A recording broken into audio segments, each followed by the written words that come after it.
Recently, in Virginia, Governor Norton, bigot and racist, Mr. Blackface himself, made a decision that he's going to tear down Robert E. Lee's statue in the middle of Monument Square in Richmond, Virginia. I know that area very well. When my son was in the hospital, I lived at the Ronald McDonald House for 6 months while I was there, and that was one of the places I used to go to look at the monuments. Then I woke up.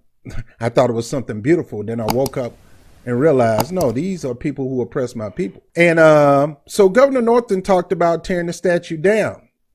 Well, there's a lot of that going on. Here's a news report. Amid the nationwide protest demanding racial justice, the state of Virginia is taking down a famous statue of Confederate General Robert E. Lee. Governor Ralph Northam announced that the statue will be removed from Richmond's well-known Monument Avenue. He said the state can no longer showcase a cause that sought to preserve slavery. I believe in a Virginia that studies its past in an honest way. I believe that when we learn more, we can do more. And I believe that when we learn more, when we take that honest look at our past, we must do more than just talk about the future. We must take action. The Lee statue is going into temporary storage. Now, you hear that? He said we must take action. Instead of talking, let me tell you something about this old whack governor. Number one, he would not be governor if black people did not overwhelmingly go out there and vote for him in the high 90s. Come to find out, this guy is a bigot and always been a bigot. And the proof is we caught him in an old picture where he was in blackface. Now, at the end of the speech, he said this. A lot of people, see, they only show you a little bit. We're here to be honest. He goes into the defense of Robert Lee. Yeah, we're going to take down his statue because it is a symbol of racism. But understand this about Robert E. Lee. To commit to oblivion the feelings engendered. Those are wise words indeed. Think it is wise or not. The statue of Robert E. Lee is the most prominent. Lee himself didn't want a monument, but Virginia built one anyway. Now, Lee himself did not want a monument. What? Did somebody call Lee into a conference and say, hey, Lee, we're going to build a monument for you? I doubt it. Mr. Northam, how you know he didn't want? What man don't want a monument of himself? I mean, I'm a humble guy, but if somebody want to put a statue of Big Rob Review, look, I would be honored. So how do you know that? So he goes into defense of Robert E. Lee in this interview. Lee once said, I think it is wiser not to keep open the sores of war. And look at this black fool in the background nodding his head. Brother, boy, if you was back in that day, Lee will beat you like a piñata.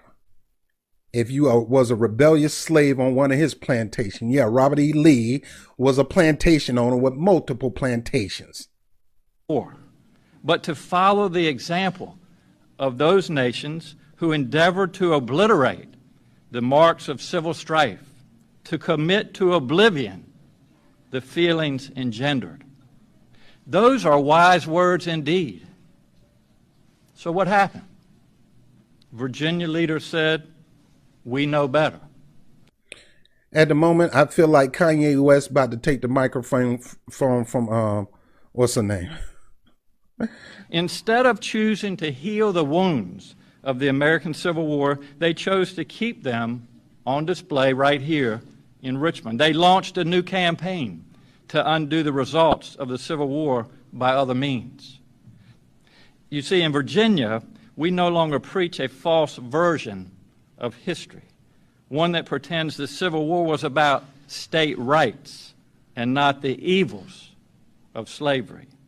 No one believes that any longer. And in 2020, we can no longer honor a system that was based on the buying and selling of enslaved people, not in 2020. So I want us all to tell that little girl the truth. Yes, that statue has been there for a long time. But it was wrong then, and it is wrong now. So we're taking it down. Now, I know some will protest. Some will say Lee was an honorable man.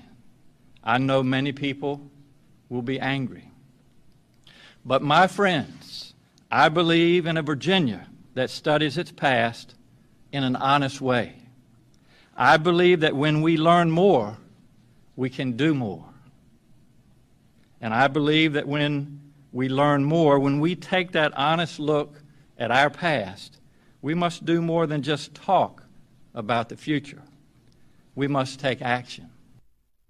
If y'all believe that cockamamie bull crap from this governor, man, I don't know what to say. This guy himself stood at a party with his friends as a black man looking like he Bojangles or somebody. And his friend came to the party with him in the Ku Klux Klan outfit. This guy who is no different from the bigot on the Republican Party that he ran against. See, I believe oftentimes people ask other bigots to run as a Democrat to keep a bigot in power. So you got a bigot Republican. Well, this guy is still a bigot, but he's a lighter version of that bigot. So let's have that person, even though he's a bigot, run against that bigot. They did it in Alabama, and they doing it in the U.S. election for president because, believe me, I'm letting you know, Joe Biden is a bigot. He's not as bigot as Trump, but he's still a bigot. So it's always the lesser. It went from the lesser of the two evils to the lesser of the bigot, the lesser of the rapist, the lesser of the liar. This guy's something else. Well, let me show you something. In England,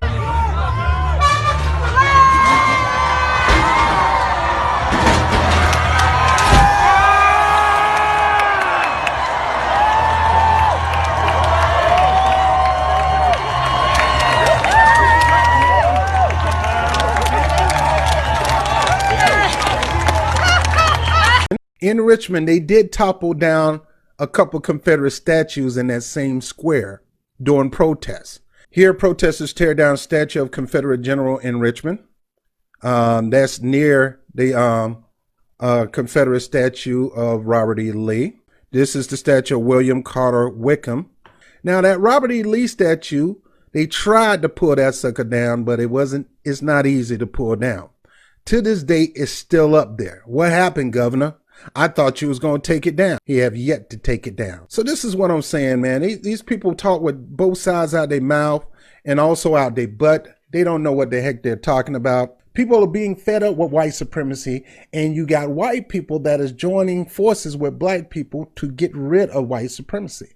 And when you got a collective of people with bigger numbers than, than its oppressor, then they're going to resort to some crazy things to try to put you in line, to the point that they'll send a military to try to put you in line. But what I say concerning the military, remember who you are. Even though you're military, they consider you property. You belong to them. They don't think you have a mind and will of your own. If they want to send you in the middle of the fire, guess what you got to do? They oftentimes send black people to the front lines to fight their battles. Always been like that. Civil War, World War I, World War II, Vietnam, you name it. Korean War, you name it. It was the black man that went to the front lines of battle. The markers of racism will get torn down because people are tired of it. People are tired of seeing the symbolism of racism. So anything that's attached to racism, they're going to tear it down. From your rebel flag to your greatest statues, people are going to, if you're not going to bring them down, you're going to wish they bring them down because they're going to deface them. So my thing is do the right thing. This government right now should be in a business of taking down every marker of racism and do whatever they can to deal with white supremacy. Not just nationwide, but all over the world, because this is a worldwide thing that's been dominating our society for far too long.